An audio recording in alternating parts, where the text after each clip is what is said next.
ada namanya metode 21-90, pernah dengar nggak? 21-90 belum. Belum pernah. Maaf. Jadi ketika kita melakukan suatu habit apapun itu, entah itu baik atau buruk sebenarnya, kita akan mulai terbiasa tubuh kita.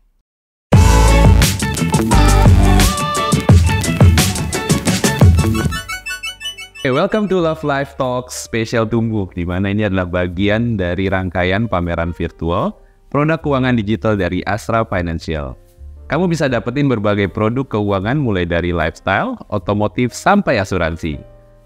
Event ini berlangsung dari tanggal 9 sampai 24 Maret 2024. Secara online pastinya, dan untuk detailnya kamu bisa kunjungi astrafinancialevent.com. Nah, apa sih yang akan kita diskusikan atau bicarakan hari ini? Aku sekarang lagi ditemenin nih sama Dr. Putri Sakti. Yeay, ceritanya ramai banyak orangnya ya. Nah, Dr. Putri Sakti ini adalah seorang clinical nutrition specialist, betul ya dok ya? Betul. Yang hari ini kita bakal ngobrol-ngobrol soal compounding effect lifestyle bagi kesehatan tubuh. Nah, sebenarnya dok, aku mau jelasin sedikit nih ya. Kan ini agak unik gitu ya secara namingnya. Jadi sebenarnya compounding effect lifestyle itu kan, dan apa perannya terhadap kesehatan tubuh adalah, biasa kan kita di daily gitu ya, daily life kan, apalagi dengan gaya hidup yang modern, makan sehari-hari itu punya efek besar terhadap tubuh gitu kan ya. Sebagai contohnya misalkan makanan, minuman gitu ya, yang bisa akhirnya relate ke gula, terus ada at the end penumpukan lemak, resistensi insulin gitu kan, dan pastinya ada mungkin resiko penyakit jantung gitu kan. Nah, itu jika dikonsumsi berlebihan. Nah, kita mesti tahu juga kan sebagai batasannya seperti apa. Nah, terus kita nih sekarang pengen ngajak semua orang gitu ya, supaya lebih tahu detail sebenarnya compounding effect lifestyle itu apa sih gitu ya. Nah, kita mau ngobrol-ngobrol itu tuh sekarang dok. Oke. Kita langsung aja kali ya, dokter kayaknya udah banyak banget yang pengen diceritain. Nah, sekarang terkait compounding effect lifestyle ini kan sebenarnya dok punya dampak baik buruk. Nah, orang ada yang bilang sebenarnya sih baik-baik aja dengan apa yang dilakukan, dengan kehidupan modern, pekerja produktif gitu kan ya. Terus ya tidur dirasa cukup, makan dirasa cukup, baik-baik aja, tiba-tiba amit-amit sakit gitu kan. Nah, itu yang kita pengen tahu sebenarnya ada dampak baik atau buruknya bagaimana, dan gimana sih sebenarnya mekanisme tubuh kita ketika kita udah berulang kali melakukan gaya hidup seperti itu. Gimana dok? Karena kan gini, kalau misalkan kita ngomongin compounding tadi ya, faktor di lifestyle, hal-hal kecil yang kita lakukan itu akan punya impact. Baik lagi, hal kecil ini apakah dari segi positif apa negatif. Tapi kalau ngomongin nutrisi sih sebetulnya nggak ada yang jahat ya dalam 100%, tinggal kita itu mindful nggak sih konsumsinya, bener nggak? Porsinya, jumlahnya, segala macam gitu. Sama kita harus ingat kalau ngomongin lifestyle itu kita nggak bisa cuma dari nutrisi aja mas. Kita butuh 4 hal nih, 4 pilar gitu. Pertama tadi ya nutrisinya, upayakan biar yang sebagus mungkin buat tubuh kita. Kedua, aktivitas fisik atau olahraga lah yang sering kita gaungkan akhir-akhir ini gitu. Ketiga, kecukupan tidur, tadi sempat di-mention juga ya kan. Begadang gitu ya. Manajemen stres. 4 ini nggak bisa dipisah nih. Kalau aku ngomongin kayak puzzle, kalau diambil salah satu aja pasti nggak komplit dong. Nah, itu akan bikin efek ke tubuh kita. Cuman kadang kita lupa. Orang itu cuman ngomong kalau nggak demam, kalau nggak sakit berarti sehat. Makanya tadi bilang kan, gue nggak apa-apa nih makan ini gitu ya. Padahal kita harus ingat ada namanya sehat, ada namanya bugar. Yang bagus tuh sehat dan bugar. Kalau sehat itu kita merasa nggak ada penyakit tadi, nggak lagi batuk pilek, nggak lagi demam, sehat nih kita. Tapi bugar atau enggak itu kelihatan dari produktivitasnya. Nggak ada penyakit tapi aduh gampang capek, aduh gampang layar pundak, pegel, pokoknya ada aja gejala. Dan itu mengganggu produktivitas kita. Itu berarti masih ada yang salah dari lifestyle yang dijalanin. Nah, aku tuh suka ngerasa gitu sih. Emang ini nyindir dia? Salah ya. Jadi kayaknya 8 jam tidur wah cukup gitu ya, tapi pas bangun kok pundak gak enak gitu. Biasa kan langsung denial, nyalain kayak wah ini salah bantal ya kan. Tipikal orang kita ada salah bantal yang salah gitu. Nah, jadi sebenarnya dilihat dari 4 hal itu yang memang tidak bisa dipisahkan. Tapi kan pekerja produktif itu kan yang pastinya mereka punya ciri-ciri sendiri gitu ya. Dalam arti ciri-ciri gini, mereka merasa bekerja dari jam 9 sampai jam 5 sore. Ya kan? Bekerja jam 9 sampai 5 sore, mereka balik lagi merasa pagi sarapan, entah sarapannya apapun, bisa nasi uduk, bisa roti, gitu kan. Siang jam 12 makan, turun ke bawah. Makanannya juga boleh sate, nasi goreng, makanan Padang, macam-macam. Terus sorenya mereka pulang kantor terjebak macet. Tapi mencoba denial untuk udah kehidupan sehari-hari aman gitu kan. Yes, berangkat sejam, pulang sejam, ya udahlah. Sedangkan sebenarnya kan waktu agak terbuang di situ gitu kan. Dan ada stres juga. Nah, ini kan efeknya balik lagi. Stresnya ada, makanannya belum tentu. Setiap hari makan Padang kan. Sebenarnya aku juga sih. Ini curhat ya? Iya. Terus belum pekerjaan di kantor, terus macet di jalan, itu kan kayak numpuk semuanya. Nah sebenarnya itu kan bisa dibilang ciri-ciri lifestyle yang buruk nggak sih sebenarnya? Kalau aku bilang jangan dilabeli segala sesuatu dengan buruk, tapi memang belum tepat aja. Karena kita kalau ngomongin hidup tuh kan ideal dan realita dong gitu. Memang idealnya makan sesehat mungkin, less processed food, olahraga, kardio plus angkat beban bla bla bla gitu ya. Tapi balik lagi ketika kita sedang menjalankan suatu kondisi, misalkan kayak kita nih pekerja produktif yang tiap hari day to day, bahkan hari Minggu aja kita masih bekerja, pasti. Bukan bekerja, kita lagi produktif gitu ya. Betul. Paling nggak kita bikin realita itu menjadi lebih mendekati yang ideal gitu. Contoh makanannya nanti makan siang aku di kantor gitu ya. Coba sarapannya di rumah lebih yang sehat gitu. Misalkan roti gandum, dibikin sandwich dibanding selai coklat, misalkan pakai tuna, atau misalkan nggak ada tuna pakai telur yang gampang simple. Nggak ada sayur dok, potongan tomat, timun, kayak paling simple dan mudah dilakukan dimanapun gitu. Kayak kita mendekati lah yang lebih ideal gitu ya. Udah nanti makan siang nggak bisa masak sendiri, nggak bisa bawa bekal, nggak ada yang nyiapin, beli di situ paling nggak ya mana sih yang paling nggak begitu mendekat ini ya. Sesekali ya lah pengen nasi Padang. Kalau aku caranya dengan gampang, misalkan tetap makan nasi Padang tapi aku ambil lauknya, ambil bumbunya, aku nggak pakai kuah siram itu. Salah satu cara mengurangi, tapi aku masih bisa menikmati, mindful tadi kuncinya gitu. Sama porsinya aku atur kayak gitu. Sayurnya tetap aku makan gitu. Jadi kayak pintar-pintar kayak ya mendekati yang lebih ideal. Terus kayak misalkan olahraga nih belum bisa selalu rutin. Kalau pagi sebelum kerja masih memungkinkan, silahkan, bagus banget gitu. Kalau nggak memungkinkan, biasanya aku akan menganjurkan coba pas isoma ada sejam, bisa nggak sih kayak 30 menitnya sambil telepon kayak apa, kayak jalan aja, jalan cepat nonstop. Palingnya kita aktivitas fisiknya itu nggak sedentary. Pernah dengar nggak sih ada ini apa namanya sedentary lifestyle itu bikin penyakit? Namanya sitting disease. Jadi penyakit karena kita kebanyakan duduk. Kita kerja di depan laptop, kita duduk. Perjalanan ke tempat kerja duduk. Pulang pun tadi macet sejam, duduk lagi gitu. Itu yang bikin penyakit jadi tinggi gitu.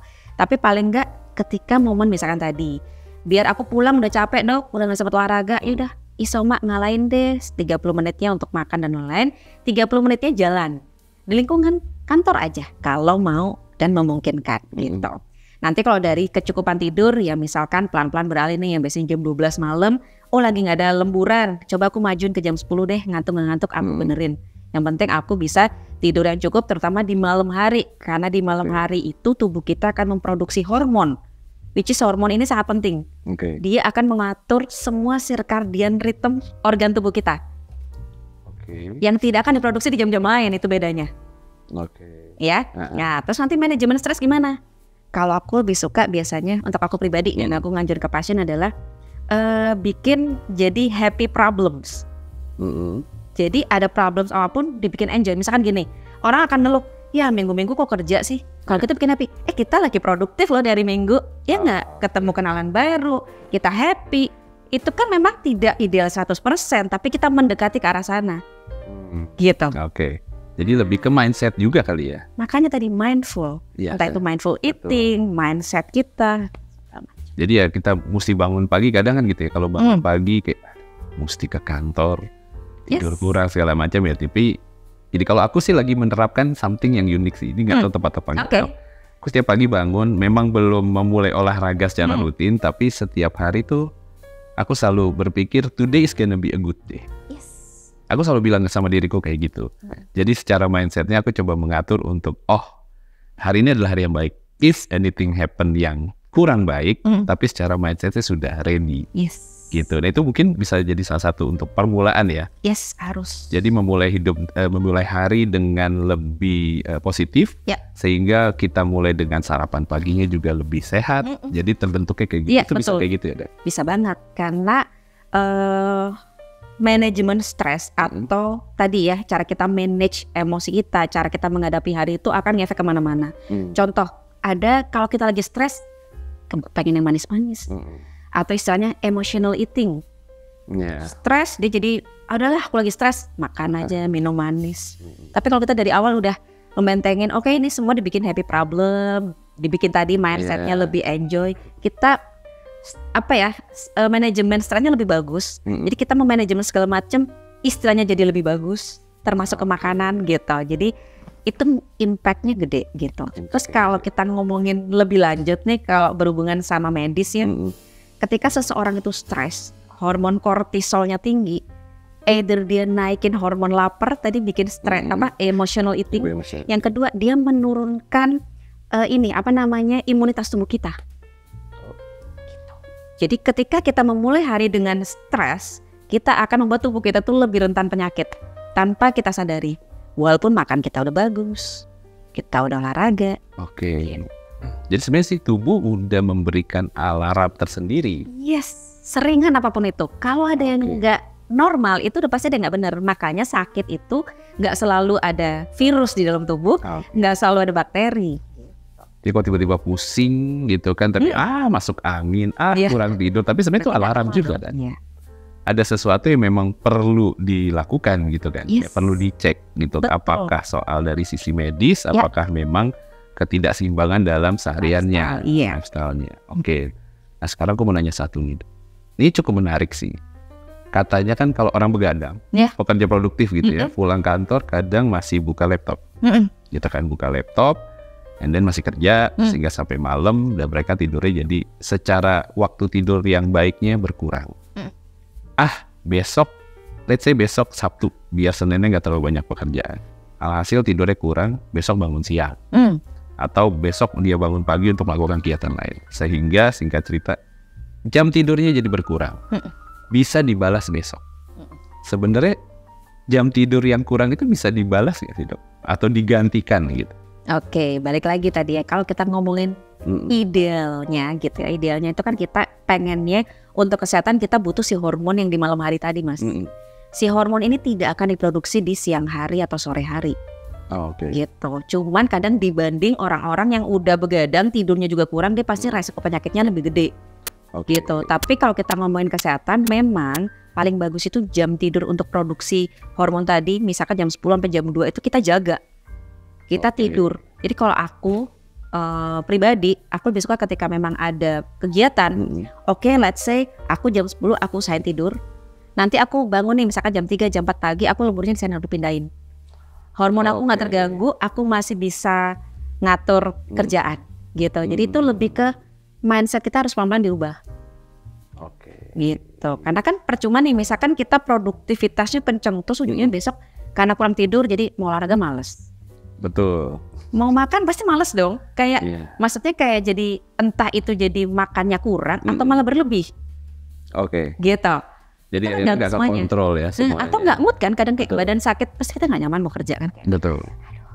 Gitu. Makan juga nggak nyaman. Gitu jadi lingkaran setan gitu khawatirnya. Jadi ya akan berkelanjutan terus kayak gitu ya, dan ujung-ujungnya akhirnya kesehatannya makin menurun. Betul. Nah terkait tadi yang tidurnya kurang. Tidur kurang, ngantuk. Pasti biasanya orang pada pengennya kopi. Kafein membantu untuk melek, lebih semangat. Betul. Sehari 3 gelas, 4 gelas. Nah, sebenarnya tepat gak sih, Dok? Pengaruh gak ke kesehatan? Karena kan kita merasa saat itu adalah kita makin semangat, pulang capek tinggal tidur. tapi kafein itu masuk ke tubuh kita dengan jumlah yang banyak. Nah itu sebenarnya dampaknya akan seperti apa sih dok ke depannya? Oke, tadi kalau kita ngomongin di awal juga kan nutrisi apapun itu kalau kurang, bukan kurang ya, maksudnya dia pasti punya benefit atau punya manfaat. Tapi ketika itu berlebihan, pasti efeknya juga ada. Betul. Gitu. Jadi kafein itu memang punya efek stimulan nih, bikin kita jadi alert kan, jadi kayak produktif segala macam.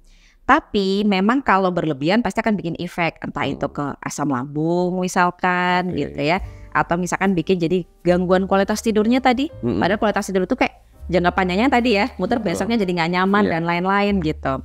Atau kalau kita ngomongin lebih dalam, itu ada part dari genetik. Jadi genetik itu akan melihat apakah si kafein ini itu punya efek ke arah penyakit. Jadi kafein itu pada beberapa orang secara genetik dia meningkatkan resiko anxiety. Contoh, kadang kita nggak sadar, aku mau presentasi, aku mau rapat, biar nggak ngantuk ngopi gitu kan. Ternyata melebihi ambang genetiknya. Bukan berarti nggak boleh ya, tapi dia melebihi aja batas ambang genetiknya. Tiba-tiba, kok tiba-tiba jadi nervous ya? Tiba-tiba jadi blocking, padahal udah siap banget kayaknya kemarin. Tapi pas hari hanya jadi blocking malah. Gitu, jadi itu malah menghambat, bukan malah memberi benefit.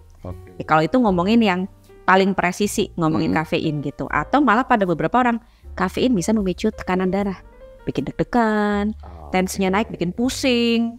Atau misalkan bikin, kok ngantuk, capek, udah merem, tapi kayak pikiran jalan terus. Pernah ngalamin gak gitu? Jadi lebih ke arah kita ngatur jamnya. Misalkan kalau kita tahu alarm tubuh kita, kalau aku minum kafein ini ternyata bikin gangguan tidur. Ya udah, aku kafein ini tidak aku konsumsi misalkan di sore sampai malam deh. Aku konsumsinya mungkin kalau pagi. Untuk orang-orang yang memang suka banget sama kopi ya. Kayak aku nih coffee is my blood type. Sama ya. Nah, jadi nggak apa-apa. Yang penting kita nggak berlebihan dan kita tahu alarm tubuh itu dikenalin pelan-pelan. Jadi sebenarnya nih buat semuanya yang lagi lihat kita berdua, sebenarnya perlu banget untuk mengakses diri sendiri gitu ya. Karena kan kadang again yang tadi kita bahas tuh, denial, ini sedikit, ini, tapi lama-lama akhirnya efeknya jadi tidak baik gitu ya. Nah, terkait dengan yang orang sedikit cuek dan sedikit dalam arti bodoh amat gitu ya, gue baik-baik aja gitu ya. Itu penyakit apa aja sih resikonya yang ketika punya lifestyle yang kurang baik, terus mereka bisa punya resiko penyakit. Nah, penyakit itu apa aja sih dok? Penyakit itu sebetulnya menyeluruh sih mas. Gini, tiap orang itu punya efek yang beda-beda ya, gitu. Ada misalkan dia ke arah kontrol gula darah. Tadi mas sempat mention tuh, resistensi insulin. Jadi mungkin teman-teman yang belum ngerti, insulin itu adalah hormon yang mengontrol kadar gula darah kita ya. Begitu dia resisten, dia kebal nih. Jadi kayak dia tuh nggak bekerja aja, mogok, gitu. Ketika dia mogok, gula darah kita jadi nggak terkontrol. Otomatis ada yang ke arah resiko diabetes lebih cepat, masih muda udah diabetes, atau misalkan ke arah gampang naik berat badan, obesitas gitu. Tapi dia gula darah oke-oke aja misalkan gitu. Atau bisa juga impactnya ke arah tadi jantung, stroke. Sekarang banyak ya anak muda. Ada yang gangguan kemarin serangan jantung, ginjal segala macam. Nah itu kan efek dari lifestyle-nya dia kurang tepat gitu. Ada juga yang gangguannya ke mental health. Sekarang lagi gede banget kasusnya dibanding zaman dulu. Why gitu kan pertanyaannya, kenapa kok jadi banyak? Coba lifestyle sekarang itu beda sama dulu kan. Proses food udah banyak karena kesibukan segala macam atau ya influence dari lifestyle luar yang diikutin, akhirnya mungkin nutrisinya jadi nggak oke. Jadi itu mengganggu ke arah mental health, dia lebih gampang cemas, depresi dan lain-lain. Memang impactnya beda-beda. Tapi alarm tubuh itu pasti akan muncul mas. Selama itu nggak normal, kita merasa kita nggak sehat dan kita nggak bugar, coba cari tahu mana sih yang belum benar dari 4 pilar tadi. Nah itu pelan-pelan aja perbaiki gitu. Yang penting konsisten sampai akhirnya kita menuju ideal tadi. Menarik banget. Terkait penyakit itu kan bisa ada beberapa hal gitu ya. Terus kalau amit-amit ternyata ada pekerja produktif ini punya penyakit turunan gitu, atau ternyata dia punya mengikuti orang tuanya dengan lifestyle-nya.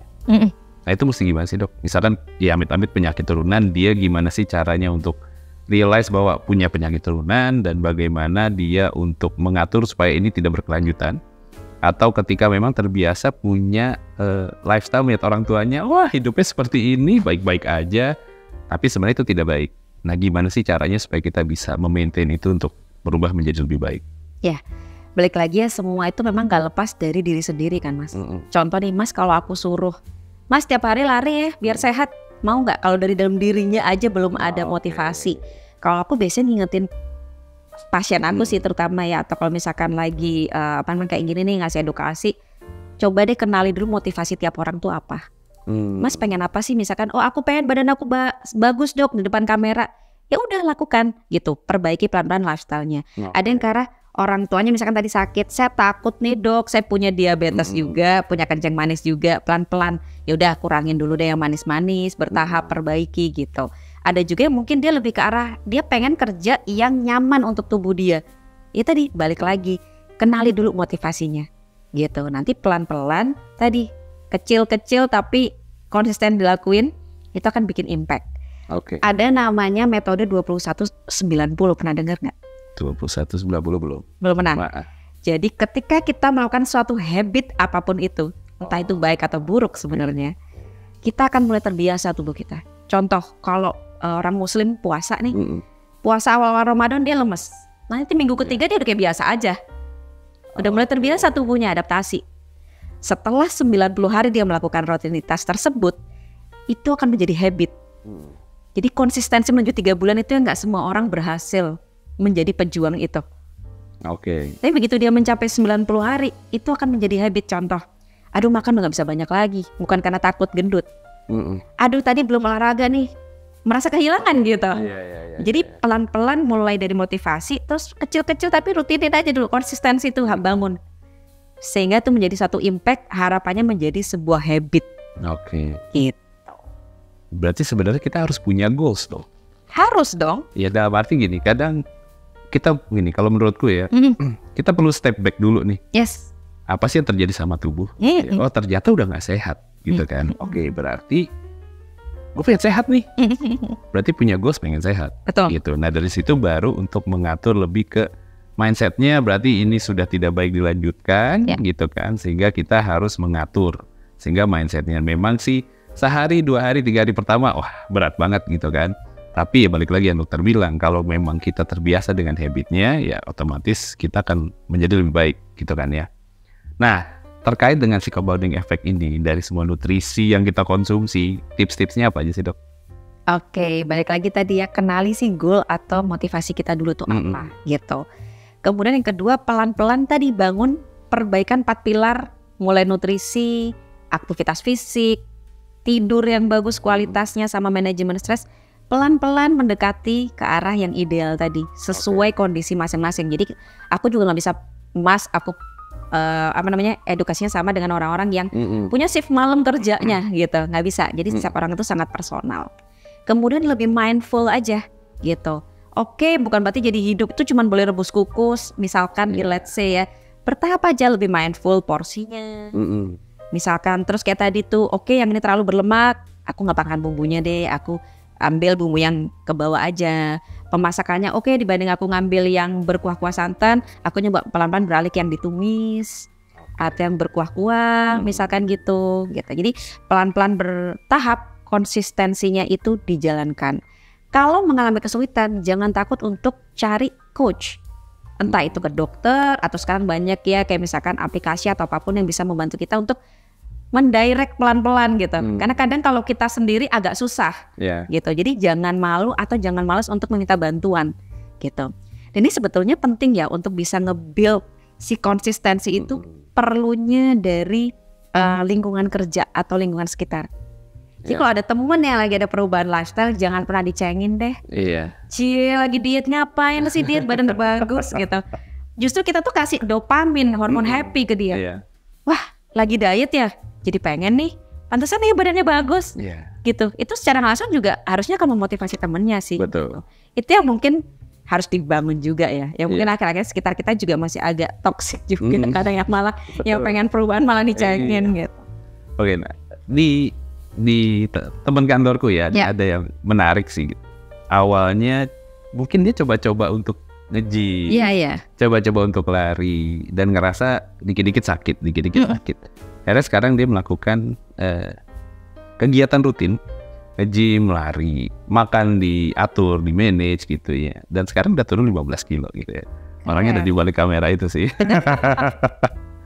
Oke, nah jadi dia sudah melakukan itu. Yes. Aku dulu hobi banget olahraga sampai akhirnya jenuh. Ternyata olahraga tuh uniknya ada jenuhnya. Aku dulu olahraganya adalah lari. Tapi by the time ternyata lari sudah semakin rame, melari di GBK penuh kayak aduh, kayak nggak bisa tenang deh lari rame banget kayak gini. Akhirnya sekarang saat itu berhenti olahraga. Akhirnya badan kembali lagi tidak sehat. Nggak bilang gendut ya, tapi tidak sehat gitu kan. Nah dari situ sekarang akhirnya aku melihat temanku yang turun 15 kilo itu, akhirnya kayak realize, wah kayaknya mesti balik lagi. Jadi memang ada triggernya, jadi agree dengan lingkungan. Karena saat itu lingkunganku ketika aku berhenti lari, oh ya udah bro, mungkin lo udah capek kali lari gitu. Jadi tidak diberikan input yang bagus. Akhirnya udah, oh ya udah berarti lingkunganku baik-baik aja gitu kan. Tapi pas sekarang nih ketemu temen yang bisa turun 15 kilo dan sehat, ternyata itu men-trigger aku juga untuk lebih mencoba lagi untuk lebih baik lah dari sisi kehidupan sehari-hari gitu. Nah, ada cara diet yang tepat nggak sih dok? Kalau kan nih orang beda-beda ya, orang beda-beda. Terus diet yang in general, kurang lebih dietnya kayak seperti apa sih dok? Oke, ini mungkin kita juga udah sering dengar ya, biasanya ya secara umum gizi seimbang lah gitu ya. Baik lagi yang penting itu adalah pertama kita ya tahu kebutuhan kita seperti apa, yaitu tetap ada karbohidrat, tetap ada protein, ada lemak pun juga tetap perlu tubuh kita gitu ya. Vitamin, mineral inkompleks, makanya kita selalu menganjurkan makanan itu jangan ada yang di skip. Begitu ada yang di skip, salah satu parameter takutnya turun. Misalkan nih karena saking diet ketat akhirnya malah turun berat badan, timbangan udah happy padahal ototnya yang turun. Nah itu akan memberi impact yang salah. Jadi pastikan makanannya itu bergizi seimbang. Kalau saya dan juga dokter gizi biasanya kita suka untuk membantu menu itu dia per 3 jam menyesuaikan pengosongan lambung. Jadi jangan sampai nih orang lagi diet malah mahnya kena segala macam gitu. Jadi nutrisinya pun terpenuhi dengan baik gitu. Jadi kita harus ingat bahwa gizi itu tadi yang kayak puzzle aku bilang. Misalkan ada orang yang mindsetnya masih salah nih, nggak apa-apa lah tiap hari aku minum suplementasi. Sering dengar nggak sih minum suplemen terus dia merasa udah sehat? Padahal untuk suplementasi beredar ke tubuh aja perlu istilahnya kayak taksinya itu adalah protein. Jadi kalau protein kita aja kurang, maka otomatis juga peredarannya nggak bagus. Makanya penting untuk tetap seimbang mulai dari karbo, protein, lemak sampai vitamin mineralnya gitu. Jam makan diatur lagi tadi per 3 jam. Atau kalau yang pengen intermittent fasting, pastikan ketemu untuk ke ahlinya. Intermittent fasting tuh nggak salah, tapi begitu dia dalam pola 8 jam dia ternyata nggak bisa fulfill kebutuhannya, itu bisa malah memberi impact yang jelek. Di luar penurunan berat badan pasti akan turun karena kan defisit kalori. Tapi apakah nutrisinya seimbang atau enggak, itu yang jadi tanda tanya. Gitu. Sama yang ketiga yang paling susah itu adalah pengolahan makan. Karena orang tuh suka kecolongan di pengolahan makan, Mas. Biasa kita sebut dengan hidden calories atau hidden fat. Jadi pengolahannya nih, misalkan mentang-mentang makan salad merasa sehat, tapi dressingnya banyak banget.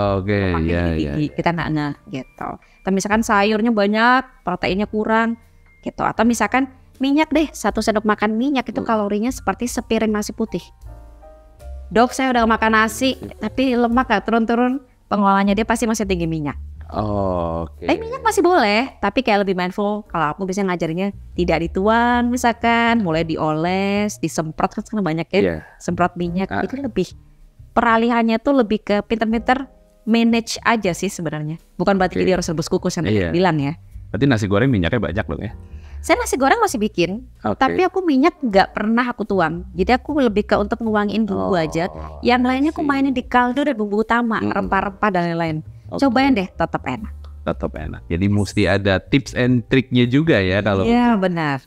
Jadi sebenarnya diet itu sebenarnya cukup menyenangkan. Gitu ya, as long as kita tahu dan tepat seperti apa.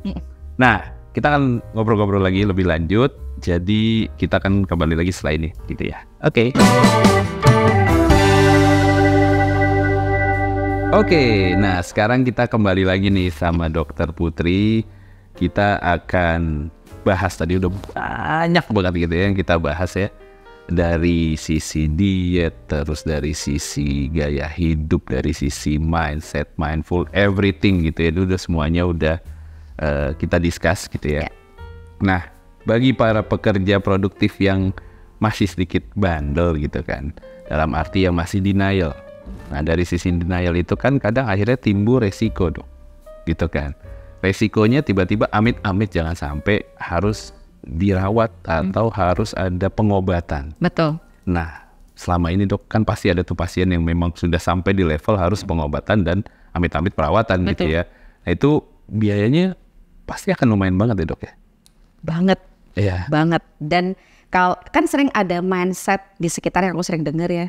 Kayak hidup sehat itu mahal. Betul. Makanan sehat itu mahal. Betul. Padahal belum tentu loh. Pecel tuh murah meriah tapi sehat istilahnya kan gitu. Betul. Dibanding kalau kita udah sampai sakit gitu. Tiba-tiba masuk rumah sakit ya. Masih muda udah gangguan fungsi ginjal. Coba bayangin 1 hari itu bisa 1 jutaan lah minimal. Belum tes lab, biaya dokter, perawat, alat, obat, pulang pun masih harus beli obatnya. Nanti kontrol ulang ya, biayanya gede banget. Gitu. Jadi sebetulnya itu juga jadikan salah satu pemikiran sehat itu sebetulnya juga membantu kita untuk menyehatkan finansial juga dong. Gitu. Oke, jadi sebenarnya mau hidup sehat belum tentu mahal. Belum tentu. Oke. Gitu. Contohnya nih, orang selalu bilang salmon itu sehat, tinggi omega 3. Ikan kembung gede omega 3-nya sama, Mas. Oh, ikan gitu. kembung gampang dapatnya di abang sayur juga ada, di pasar ada, harganya jauh lebih murah dan mudah banget kita dapatkan gitu. Gak harus salmon ya dok ya? Nggak harus. Oke. Gitu. Karena orang mikir hidup sehat makannya harus salmon gitu. Nggak juga ya? Dan gak harus salad yang mahal. Oke. Nah kalau salad dok, kan ada yang mahal nih sebenarnya dilihat dari ingredientsnya. Tapi salad yang affordable seperti apa dok misalkan? Contoh misalkan salad yang kayak di tengahnya burger tuh loh mas, kan gampang dan murah banget kan, itu bisa. Tomat gampang kita dapat, masih kurang lagi dibanding pickles yang mahal, timun deh gitu. Apa sih susahnya? Tinggal kita mindsetnya diubah gitu. Nggak ada tuna, ya udah pakai ikan yang lain gitu, yang memang teksturnya lebih mirip, rasanya juga tetap gurih gitu. Semua itu baik lagi tergantung mindset kita dan memang kita harus sedikit lebih pinter ngutak-ngatik aja yang ada di sekitar. Tapi itu kan gampang ya. Misalkan salad nih tadi pakai yang tadi apa namanya tomat yang mahal kan biasanya pakai cherry. Betul. Cherry. Ya nggak usah pakai tomat cherry lah. Pakai biasa aja. Wortel murah tinggal diparut atau dipotong-potong. So simple. Jagung tuh gampang kita dapetin gitu sih mas. Jadi sebenarnya affordable. Affordable banget. Pinter-pinternya kita. Pinter-pinternya kita. Protein susah mahal, telur murah meriah. Oke. Gampang kan? Tapi kalau bicara telur, kebanyakan telur tuh sehat nggak sih dok? Tergantung. Oke. Untuk orang-orang yang punya gangguan fungsi ginjal, kalau ketinggian protein justru memperberat fungsi ginjalnya. Kalau kebanyakan protein dari si telur ini atau apapun, telur, any kind of protein. Iya. Gitu. Jadi biasanya pasien-pasien aku yang memang dia ingin tinggi protein, misalkan untuk bulking ototnya atau misalkan memang dia ototnya rendah pengen cepat ngejar, aku sih cari amannya selalu ingetin tes fungsi ginjal dulu.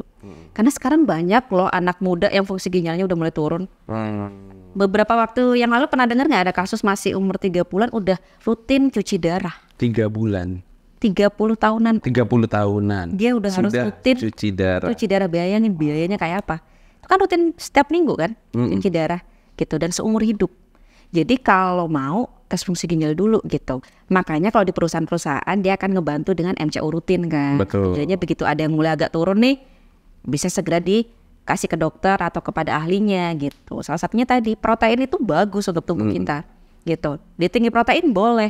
Tapi ketika pada orang-orang punya kondisi khusus kayak tadi, fungsi penurunan ginjalnya turun, mungkin dari lifestyle sebelumnya yang kurang oke, ya bisa jadi itu nggak diperbolehkan. Oke. Jadi basically semuanya harus balance. Betul. Tidak berlebihan dan juga tidak kekurangan. Betul. Oke. Nah sama nih seperti hidup kan? Iya. Kan semuanya harus balance. Betul. Ketika kita secara hidup sudah sehat, sudah cukup sesuai lah ya gitu dengan aturan yang seimbang. Tidurnya sudah cukup gitu kan. Terus secara manajemen stres itu sudah kita manage. Tapi kan yang namanya risiko pasti ada. Yes. Apalagi bagi pekerja produktif. Betul. Nah, di atas semua itu basicnya kita butuh yang namanya safety net nih, Dok. Ya. Gitu ya. Nah, dari safety net itu di Astralife itu kita punya ada 2 produk nih yang mau aku sampaikan gitu ya. Yang pertama tuh adalah Flexi Hospital and Surgical. Di mana ini adalah produk perlindungan kesehatan sesuai tagihan dengan fasilitas cashless. Apa aja sih di dalam produk ini? Kita punya penggantian kamar rawat inap hingga 2 juta per hari, lalu ada klaim cashless dengan e-card, ada fasilitas medical check up setiap 2 tahun, dan pastinya ini bisa tanpa cek medis. Dan kita punya produk lagi, satu lagi, yaitu adalah Medicare Premier. Apa sih produk Medicare Premier ini? Ini adalah asuransi kesehatan tambahan dengan jaminan perawatan kamar private tanpa pengaruh kenaikan biaya rumah sakit. Nah, apa aja di dalam Medicare Premier ini? Yang pastinya kita punya produknya yang sangat unik, yaitu jaminan rawat inap dengan fasilitas one bed, one bedroom tanpa batasan masa rawat inap. Jadi bisa dibilang kamarnya udah selevel VIP gitu kan ya. Lalu ada jaminan akomodasi untuk pendamping di rumah sakit maupun hotel terdekat, jadi itu bisa di-cover. Lalu ada santunan tunai harian hingga 3 juta per hari dan ditanggung hingga 365 hari per tahun. Lalu ada penggantian biaya perawatan sesuai tagihan dan cashless pastinya. Pilihan wilayah perlindungan terlengkap hampir di seluruh dunia. Dan limit tahunan yang tinggi hingga 30 miliar setahun per tertanggung. Dan perlindungan ini bisa di-cover hingga usia 99 tahun. Nah, itulah produk-produknya, Dok, yang memang bisa menjadi safety net. Itu kalau aku lihat dari segi medis, preventif itu lebih bagus dibanding kalau udah kejadian, ya nggak sih? Betul. Dan jauh lebih murah. Betul. Dan karena kan penyesalan datang terakhir ya, Dok. Kalau di awal namanya pendaftaran ya. Curhat. Nah, jadi lebih baik pendaftaran itu kita punya safety net-nya, gitu kan, daripada penyesalan datang di terakhir. Yes. Nah, jadi itu adalah produk-produk dari Astralife yang memang bisa menjadi balik lagi preventif atau safety net. Tetap kita harus menjalani hidup sehat dengan semua pertimbangan yang ada. Tetap harus hidupnya yang lempeng lah, gitu ya, Dok ya. Nah, sebenarnya terkait dengan event tumbuh ini, Dok, kita itu punya promo. Jadi kita punya special cashback 67% untuk produk Flexi khusus selama event tumbuh gitu ya. Jadi buat teman-teman yang tertarik bisa langsung kunjungi websitenya di astrafinancialevent.com atau cari tahu lebih lanjut lewat Instagramnya @astra.financial. Kapan lagi bisa dapetin special cashback sebesar 67%. Nah, itu khusus loh, Dok, di special di eventnya tumbuh gitu ya. Jadi ini dari tanggal 9 sampai 24 Maret. Kapan lagi tuh bisa dapat cashback 67%? Jarang-jarang. Jadi langsung aja kunjungi sekali lagi di astrafinancialevent.com dan bisa cek lebih lanjut di Instagram di @astra.financial. Nah, jadi teman-teman kita udah ngobrol banyak sama dokter. Dari hulu ke hilir sebenarnya kalau mau diobrol ini bisa 2 hari gitu ya. Karena banyak sekali gitu. Cuman dengan waktu yang ada kita cukup banyak bisa memberikan pesan dan bisa men-trigger teman-teman yang melihat kita ngobrol berdua ini untuk membangun kehidupan menjadi lebih baik. Baik dari sisi kesehatan gitu ya, dari sisi mentalnya juga. Nah, kalau yang aku tangkap nih, Dok, dari yang kita omongin selama 30 jam ini, kalau aku nangkep tuh yang tadi sih 4 pilarnya itu yang memang menjadi main gitu. Yang pertama adalah kita harus memanage nutrisi. Yes. Yang berikutnya jam tidur. Ya, yang paling gampang, bukan paling gampang sih, paling mudah yang orang-orang pikir bisa di cover, ternyata nggak bisa. Terus ada olahraga yang harus secara mindset kita bangun supaya mau memulai olahraga. Lalu ada manajemen stres yang balik lagi secara mental orang banyak yang sedikit terganggu atau trouble dengan mentalnya, jadi manajemen stres itu harus dilakukan. Jadi dari semua yang kita obrolin, Dok, kira-kira apa yang secara recap gitu ya, yang perlu disampaikan ke teman-teman yang nonton supaya mereka akhirnya men-trigger hidupnya untuk lebih sehat? Oke. Ini nggak terlepas dari tadi ya, yang disampaikan tumbuh gitu. Kalau aku sukanya istilahnya adalah growing and glowing gitu. Jadi growing itu kita bertumbuh untuk membuat entah itu mindset, lifestyle yang lebih bagus lagi, mendekati ideal. Syukur-syukur kalau bisa ideal ya. Kemudian yang kedua, kita glowing itu kan nggak cuma untuk tampilan kecantikan, tapi glowing in everything gitu. Mulai kita dalam bekerja, produktivitas, kesehatan, kebugaran, semuanya dapat.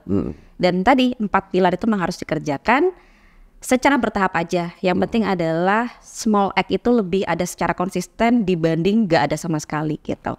Karena investasi terbesar itu adalah di tubuh kita. Makanya tadi kan dibantu juga ya dengan promo-promo yang disebutin. Sebetulnya itu kan investasi kita juga jangka panjang, betul kan? Gitu. Apa gunanya kita punya banyak uang kalau kita satu, umur kita nggak panjang. Atau yang kedua, kita umur panjang tapi tidak bisa menikmati karena sakit-sakitan. Gitu. Iya. Jadi apakah teman-teman tertrigger untuk memulai hidup sehat gitu ya? Ternyata apa yang mungkin yang teman-teman lihat adalah apa yang dilakukan selama ini mungkin kurang tepat.